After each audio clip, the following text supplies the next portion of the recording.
Assalamualaikum warahmatullahi wabarakatuh. Salam berbahagia kepada kita semua, saudara-saudara semuanya. Pada hari ini adalah hari Jumat, yang saya rasa adalah hari yang barokah. Saya pada hari Jumat, setiap hari Jumat boleh dikatakan saya libur istirahat, dan saya ada hampir setiap Jumat saya mengadakan acara sosial, yaitu berbagi rezeki sedikit lah seada kadarnya kepada saudara-saudara kita yang membutuhkan. Dan ini saya lakukan, saudara-saudara, bukan ingin ria atau ingin pamer, tapi saya lakukan ini sekedar ingin berbagi dari rezeki yang saya dapatkan. Karena setiap rezeki yang kita dapatkan ada hak orang lain, ada jatah orang lain, maka saya pun akan membagikannya tergantung kemana hati bergerak. Dan dengan berbagi kita tidak akan pernah miskin, dan dengan berbagi kita akan terjauh dari bala. As-shadaqatu tadfa'ul bala. Sedekah itu dapat menjauhkan dari bala. Yang paling utama adalah kita bisa merasakan bahagia orang lain ketika kita berbagi, dan kita melihat orang lain bisa terlepas dari sedikit lah dari susah atau kesusahan hidup. Dan saudara-saudara, menurut saya sedekah itu adalah penting, karena untuk yang pertama membersihkan harta kita, untuk menambah barokah hidup kita. Dan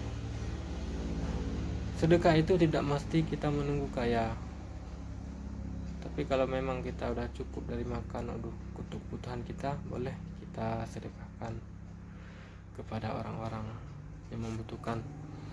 Pada hari ini, saudara-saudara, saya akan pergi ke suatu keluarga Masjid Raya Batam, di mana keluarga ini adalah seorang wanita mu'alaf. Dia mu'alafnya karena menikah, dan menikahnya sudah punya 3 orang anak, dan sekarang hidupnya sangat memprihatinkan. Menurut info yang saya terima, ini cuma sekarang hidup mengharap belas kasihan dari tetangga-tetangga, karena suaminya pergi entah kemana.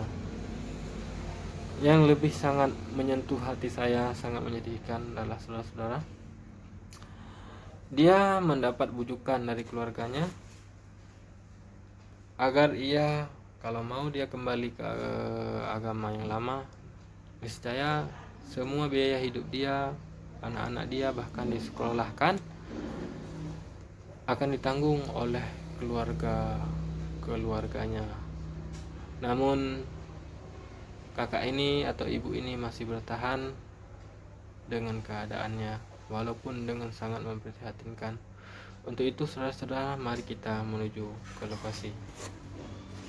Oke, sekarang kita sudah sampai ke lokasi yang kita tuju, saudara-saudara.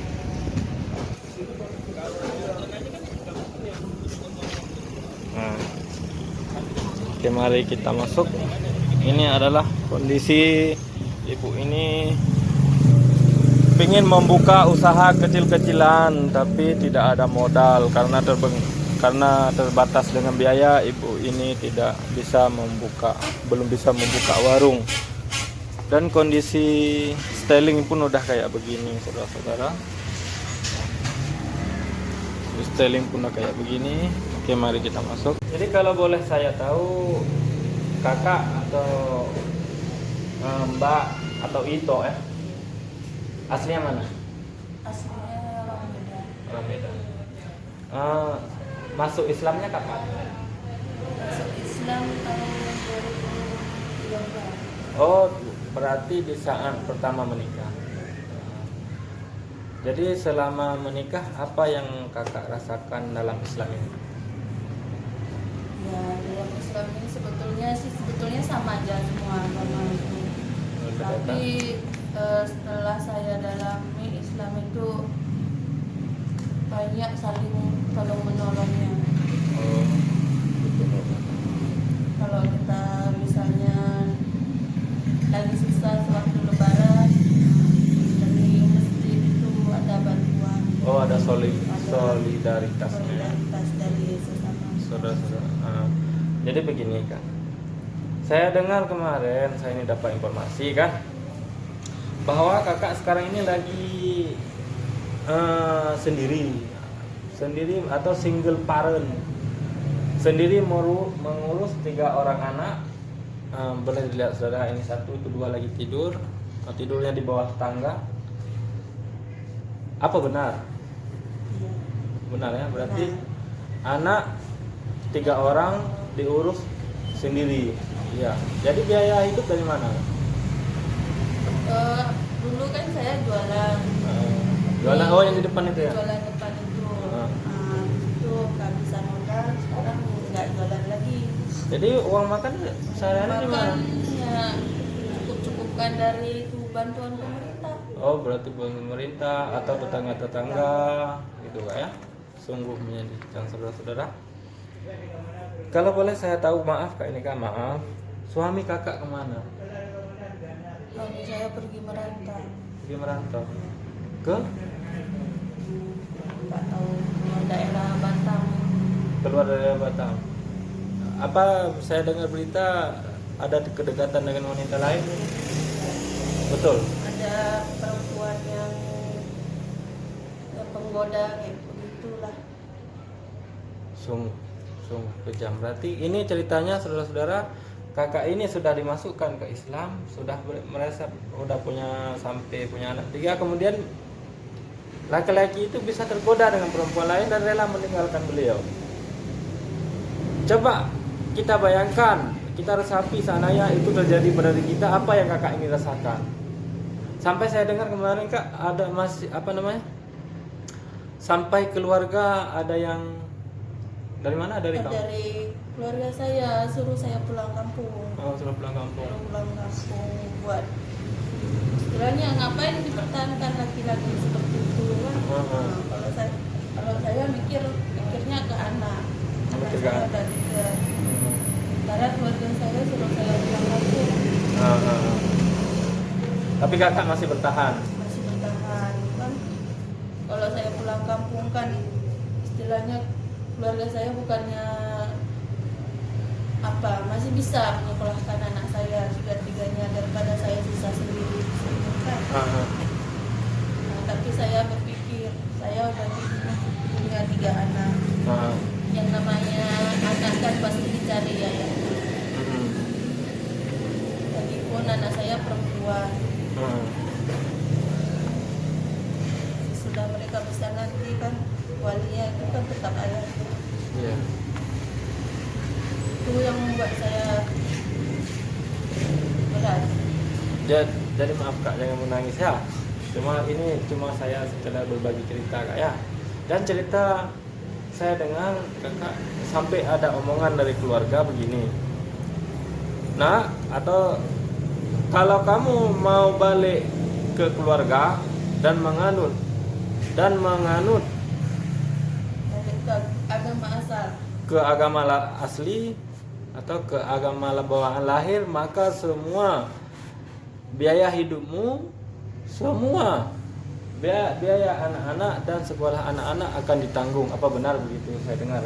Ya seperti itu. Oh, mereka ngomong begitu. Ya. Seandainya kakak mau kembali ke sana atau dan menganut agama lama, semua biaya hidup ditanggung. Tanggung jawab saya. Semua. Otomatis kan namanya orang tua kan yang namanya sayang sama anak kan. Ya. Dia ingin yang terbaik buat anaknya. Ya seperti itu. Kalau saya pulang kampung, orang tua saya bertanggung jawab atas semua biaya hidup anak saya. Kalau saya Kembali ke agama lama. agama asalnya ya. Bawaan dari lahir. Bawaan dari lahir ya. Jadi selama berapa hari, maksudnya kalau untuk makan jajan anak-anak, otomatis anak-anak kecil gini, yang besar mau berapa Kak? Kalau 1 SD. Kelas 1 SD. Yang nomor 2? Nomor 2 4 tahun. 4 tahun. Yang nomor 3 ini yang kecil, yang laki-laki ini? 2 tahun, 3 tahun. 3 tahun. Otomatis kan anak segini masih suka jajan. Jadi untuk jajan-jajan sehari-hari dari mana, Kak? Ada saudara, bukan saudara sebetulnya, ketemu di Batam ini. Itu yang sering kasih anak saya itu. Saudara satu suku lah, satu orang Aceh. Kita pernah namanya sisa bareng. Berarti kakak saudara itu masih membantu-bantu di sini ya. Oh, begitu.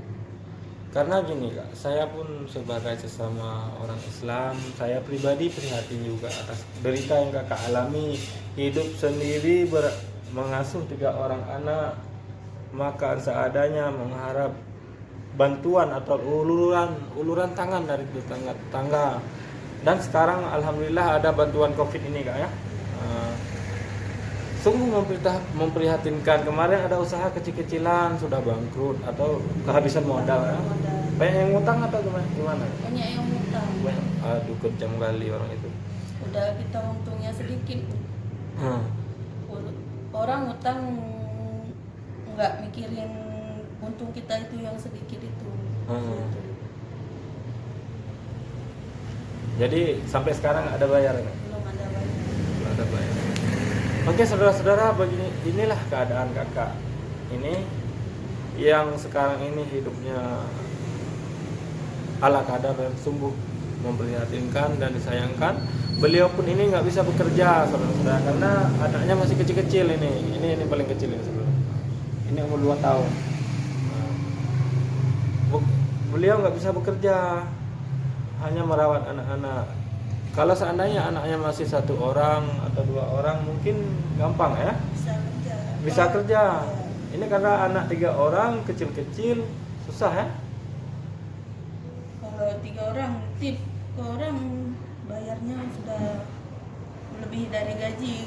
Kalau kita ini kerja di rumah makan.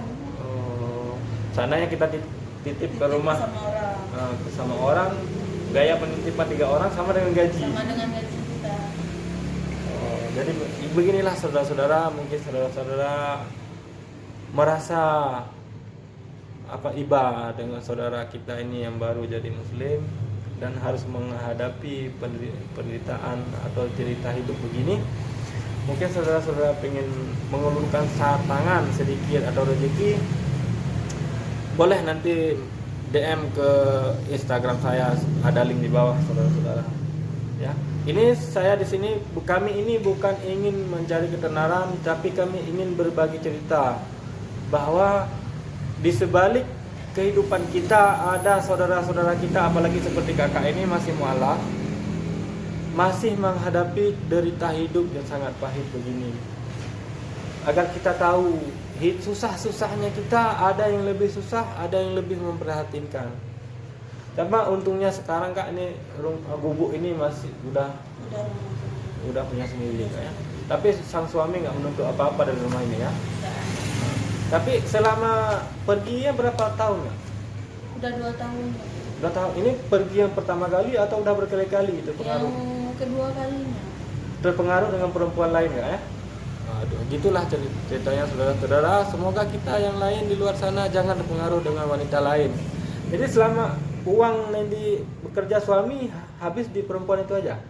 Habis ke perempuan itu aja. Jadi dia nggak mikir ke sini? Ya, kalau sekedar tanggung jawab ke anaknya ada. Tapi 2 tahun belakangan ini nggak ada. 2 tahun belakangan ini nggak ada sama sekali. Jadi saya pun nggak bisa berkata penyeleban dan berkata apa-apa Kak. Cuma doa dari saya, semoga kakak banyak rezeki, kakak tabah menghadapinya semua. Ini cobaan Kak, ya. Karena kata Allah Ta'ala, la yukallifullahu nafsan illa wus'aha. Allah Ta'ala tidak akan memberi suatu cobaan kepada hambanya melebihi kadar atau kuasa yang kita tanggung. Kalau Allah Ta'ala tahu kita cobaan kita segini, berarti kita sanggup menanggungnya. Cuma tinggal kita aja sabar enggak, Kak? Nah, pokoknya Kakak jangan tergoyang, jangan kembali ke masa lalu, karena Kakak ini sekarang sudah mengambil jalan yang baik. Ya, coba Kakak pertahankan, Kakak sabar. Dan ingat, perlu diingat Kak, Allah Ta'ala menciptakan mulut untuk diberinya rezeki. Kalau Kakak sabar, rezeki datang aja dari mana saja. Itu layah tasib katanya, dari arah yang tidak disangka-sangka. Jadi Kakak untuk kedepannya tidak usah terpengaruh keluarga, Kakak hadapi saja. Insya Allah saya pun nanti beberapa hari atau sebulan sekali atau 2 bulan sekali saya mampir. Ya saya beri seala kadarnya juga Kak. Yang pentingnya buat jajan anak-anak ini kan. Jadi gitu aja Kak. Terima kasih atas waktunya. Ini pun sudah waktunya Jumatan. Saya pamit dulu. Untuk itu saya pamit juga kepada saudara-saudara. Saya tutup dengan wabillahi taufiq wa hidayah. Assalamualaikum warahmatullahi wabarakatuh. Oh ya saudara-saudara, ini ada, saya tertarik dengan ini piala siapa Kak? Piala anak saya. Ya, ini tengok anaknya masih kelas 1 SD. Tapi sudah berprestasi. Nah, saudara-saudara. Anaknya sudah kelas 1 SD tapi sudah berprestasi, juara 2 lomba mewarnai. Ini juara 1 hafalan surah pendek. Alhamdulillah. Inilah saudara-saudara keadaan anak yang dididik oleh kakak ini. Alhamdulillah sudah punya piala 3 biji. Cukup itu, saya ulangi lagi. Assalamualaikum warahmatullahi wabarakatuh. Ini ada sedikit bantuan dari saya. Memang nggak banyak ala kadarnya, setidaknya untuk jajan-jajan anak ini ada ya. Terima kasih ya. Jangan dipandang sedikitnya Kak atau banyaknya, tapi dari jauh saya datang ke sini ingin melihat saudara saya Kak ya. Ya, terima kasih banyak.